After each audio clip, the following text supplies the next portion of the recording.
Merci Emiliane, heureusement que vous êtes là. Ça c'est sûr.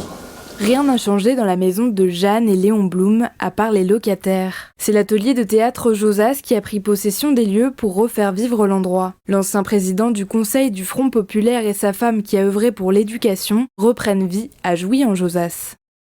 On a essayé d'être le plus précis possible dans les tenues vestimentaires, dans les accessoires. On s'est appuyé sur des petites choses qu'on a appris, par exemple le fait que Jeanne Blum était très mauvaise cuisinière. Des petites choses comme ça de sa vie nous ont permis de rendre beaucoup plus vivante la visite. Léon Blum vivra seulement 5 ans dans cette maison. Quant à Jeanne, elle restera 32 ans après la mort de son mari. Jeanne et Léon sont représentés par 5 comédiens à des âges différents dans les pièces de la maison. C'est vraiment une expérience très plaisante de se mettre dans la peau d'un grand homme et d'un grand humaniste comme lui.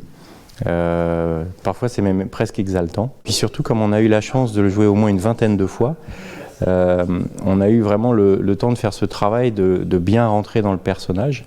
Une visite qui emballe les spectateurs et les replonge quelques années auparavant quand la maison n'était pas encore un musée. Je connaissais donc la maison Léon Blum quand elle était encore habitée par Jeanne Blum. Je travaillais dans une boucherie qu'il y avait au Mai et Madame Blum était cliente.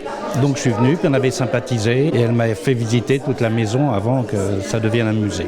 J'ai beaucoup aimé cette visite théâtralisée parce qu'en fait, ça rend la visite beaucoup plus vivante. On n'est pas dans un musée où on lit en fait des pancartes. La troupe Atelier de théâtre du Josas se produit tous les premiers samedis du mois. 2 visites théâtralisées sont organisées aux 4 rue Léon Blum à Jouy-en-Josas.